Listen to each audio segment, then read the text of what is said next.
You always have a huge smile on your face. How do you always stay happy, especially when times are tough?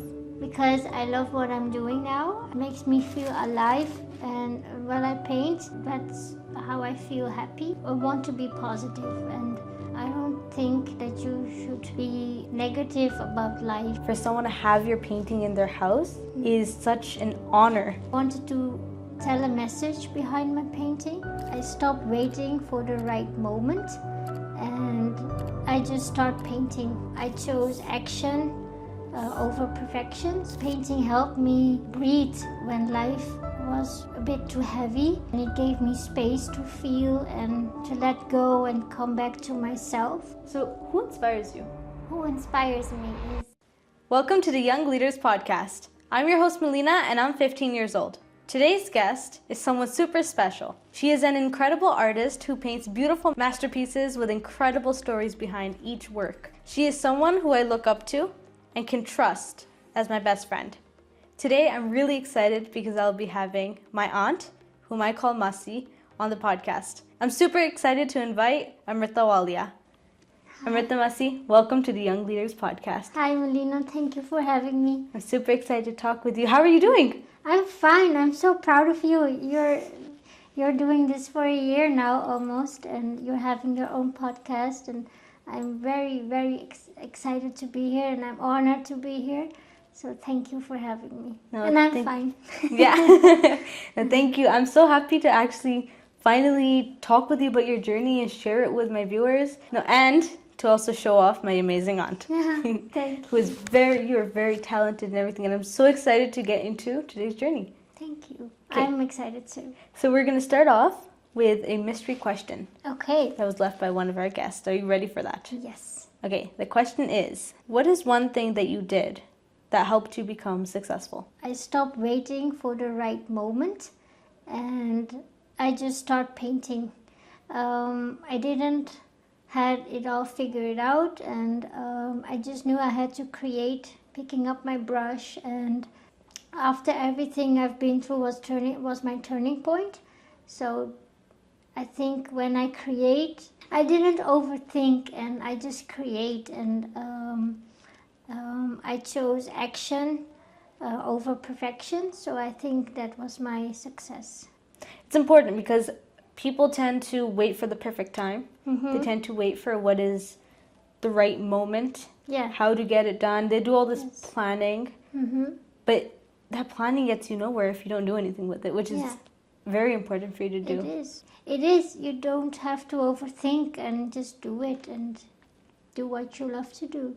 Yeah, that's very important. I remember when I was going to start this podcast, I spent a lot of time planning it. Yeah. And I told my dad, and I'm like, I'm planning it. I don't know what to do next, and who am I going to get? And you know what he told me? No. He said, just start. Yes. He said, stop the planning. He said, you'll make your logo after. Logo will come later. Mm-hmm. He said, your website will come later. Mm-hmm. Your YouTube channel, start making that first. And here, I'll help you with your first guest, but the rest you have to get on your own. Yes, and look at you now. You have... how many? I think 20 episodes already. Almost, yeah. So you're incredible at it, and you're doing an amazing job. Thank you. Really, you should be proud of yourself. Thank you. Yeah, I love, like, I'm at the point where I can have you on the podcast as well, which is incredible. But now we're going to get more into the art and the story behind how you started and why you started. Why I started? It's because I had no choice. I needed it. Painting helped me breathe when life was like a bit too heavy, and it gave me space to feel and to let go and come back to myself. And it wasn't about making art, it was about telling a story. I wanted to tell a message behind my painting, and that was for me it was important. And when I started, it was when I was a child. I think I was 6 or 7 years old. I painted the shed of my parents, and later at college I started painting again, and then I stopped for a while because I had some medical issues, my health problems. Um, and in 2019, I came to Canada and to your place by your mom and dad. And they said, why you stopped? Why don't you start painting again? And yeah, actually they opened my eyes and they said, when you go back to Holland, start painting again and do what you love to do. And when I came back, I started doing it, and I did, and I didn't know what I would make or what I do. I had a blank canvas and a brush, and I started painting. And my first painting was Light in the Darkness, and I sold it on Etsy within 2 months or so. And that's when I knew I wanted to create more and want to be bigger. Wow, that's amazing. And you create such beautiful art. Like each piece of art has a story behind it. Yes. And I feel like for someone to have your painting in their house is such an honor. Like we have some of your paintings in our house as well, right here in this room. Yeah. And looking at it is just mesmerizing to know that you put so much love, time, and effort into it for someone else to see their story behind it, which is incredible. Now you have a website as well, right? Where you sell all your paintings? All. Yes, Wow. and on Instagram I post, and on my website, Yeah, So that's amazing. I would recommend you guys checking out her website. I'll post it in the comments below because the art in there has stories that I feel like belong in every person's house, in every room, because it's absolutely beautiful to look at. And it just makes you really happy when you look at it as well. Thank you. That's what I want to do, like give someone a message, or when you look at it, it tells you something and you see something in my painting. So And then, so when you were a child, you used to paint in your parents' garage, and yes, on the wall, and with my friends, I came after school and I went to the shed of my parents' house and I picked up brushes and paint, and I started making some like strokes and portraits, and yeah. And did you know that you were going to be into art after, or like did you have? No, I think I was 16 or something that I really liked drawing and sketching and like to paint, and that's when I knew a little bit like I want to do something with it. Yeah, but I didn't. You didn't? Did No. you study art then after that, or? No, I didn't went to art school. I wanted to be on the art school, and because I love to paint and I always want to go, and because of my parents and people around me, I developed an interest in healthcare, and back then I wanted to become a surgical assistant, but if I could turn back the time, I wanted to be on art school, or yeah. But now I learned it myself, and I taught myself on YouTube. So that's how I learned painting. Like your art, each of them has a very unique name and some languages that I don't know, but I've noticed some French in some of them as well. Yeah. But where do you get the inspiration to name it and think of the names for each of them? The name usually comes after I finish the painting. So it's a feeling, a moment.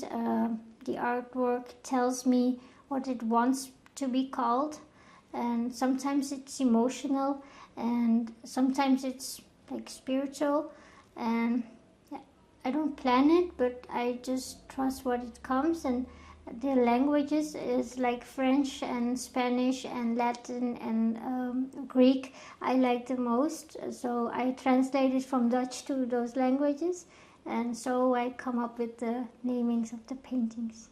That's amazing. So they all have a deep meaning into all of them. Yeah.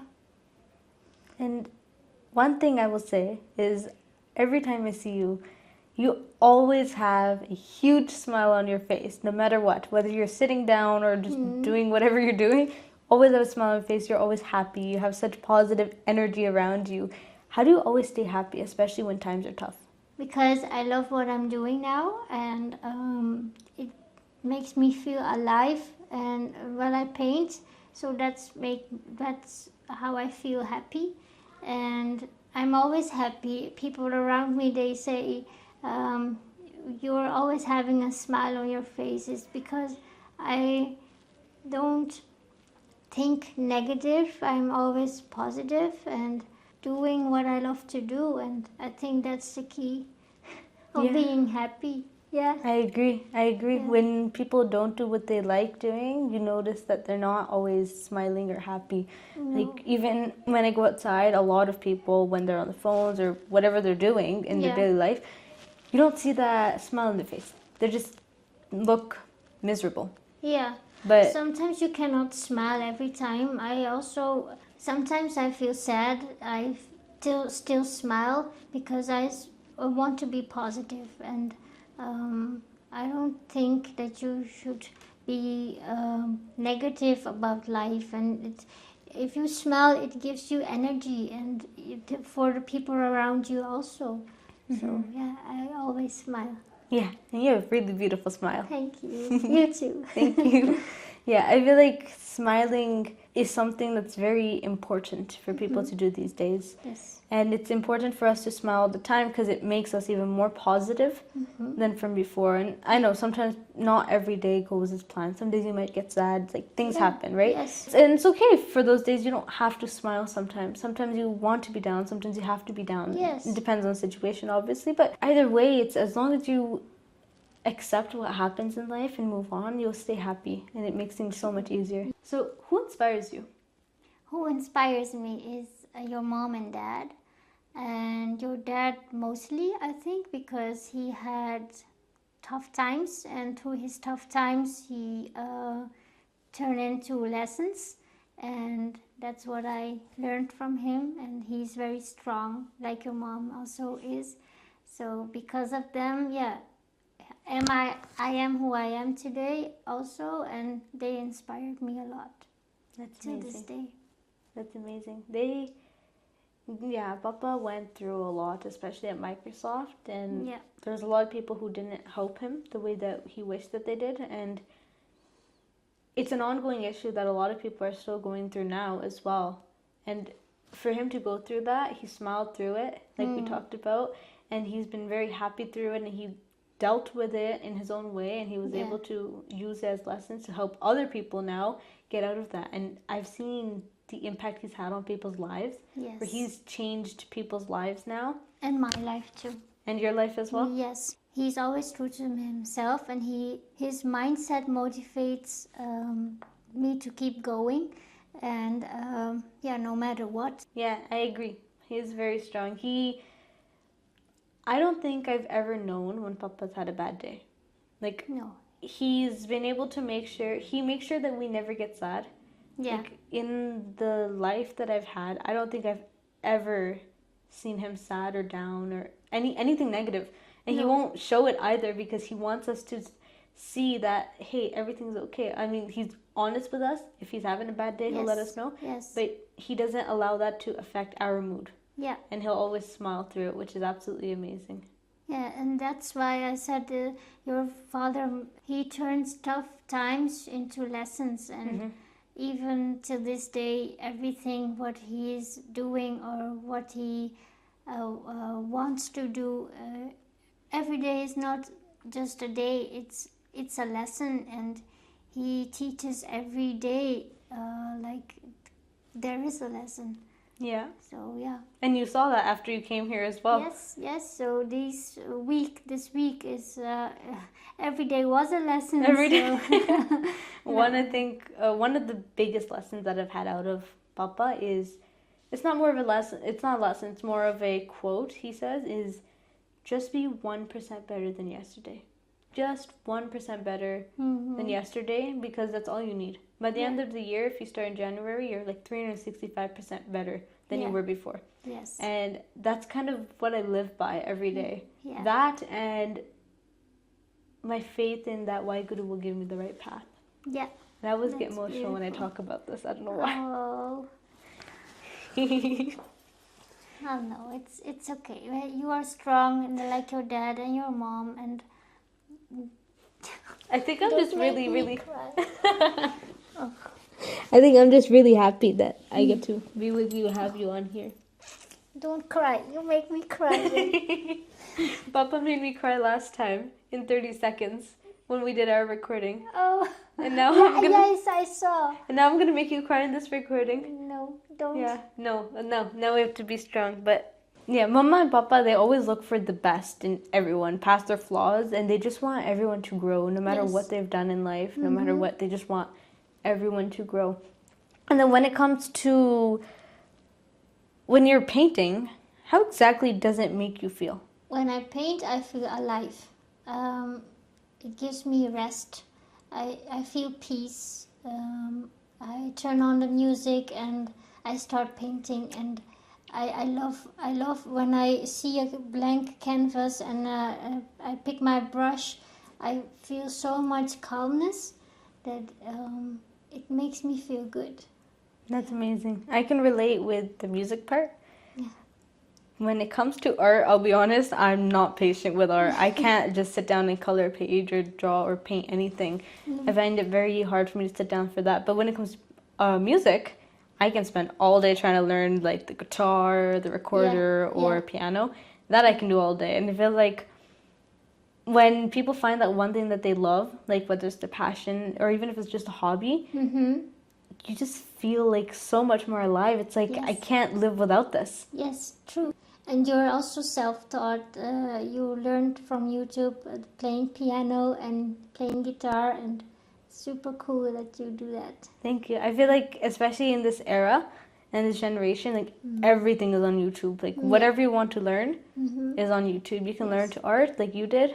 Then you can learn on YouTube if you want to learn piano, guitar, whatever it is that you want to learn. I think it's very important for people to know that they can just go to YouTube, do how-to tutorials, and done. It's easy. You can learn so much from YouTube. Yeah, anything you want, literally. It's really cool. Yeah. Okay, now I'm going to ask you, before we get into our Would You Rather session, what is your mystery question for the next guest? My mystery question is, if success disappeared tomorrow, would it still make your life meaningful? That's a very deep question. I'm excited to see what our next guest would say about that, because some people do things for success. Some people do it for their love of stuff. So if success disappeared tomorrow, would they still do what they love? That's incredible. That's interesting. Thank you. Yeah, I'm excited to see what that one is. But now we're going to get into the Would You Rather session. Okay. Are you excited? Yes. So it'll be 3 questions. It might be related, might not be related to art. Okay. And you're just going to answer them as fast as possible. Okay. Okay? Yes. First one is, would you rather be followed everywhere by a penguin that beatboxes or a turtle that plays dramatic violin music every time you walk into a room? Beatbox. Beatbox? Yeah. That is like music. Yeah. So yeah, that I will choose that. That would be cute. A little penguin. Oh, what away. It's like saying cats in. That would be cute. Okay, next one is, would you rather have a kangaroo as your personal bodyguard or a flamingo that gives you fashion advice? I think the flamingo. The flamingo? Yeah. It'd be interesting. Flamingo with fashion advice? Yeah. But a kangaroo as a bodyguard? Every time, hop, hop. No, I don't know. I will do the flamingo maybe. The flamingo? Yeah, I think that would be interesting. And Yeah. hopefully it has good advice though, I hope. And then the last one is, would you rather scream, I'm a starfish when you're nervous? Like every time you're nervous to scream, I'm a starfish? Or say boop to everything you touch? Starfish. Starfish? Okay. Yeah. That would be very interesting. Like right before a roller coaster ride, I'm a starfish! That would be really fun. Yeah, that is fun. Okay. Well, it was amazing to have you on as a guest today on the Young Leaders podcast. And I enjoyed this conversation. There's so much I got to learn from you. And I hope our viewers enjoyed this conversation as much as I did. To everyone watching, make sure to subscribe and comment below what your answers would be to these Would You Rather questions. Thank you so much for being on the podcast, Amrita. I hope you have an amazing day. Thank you.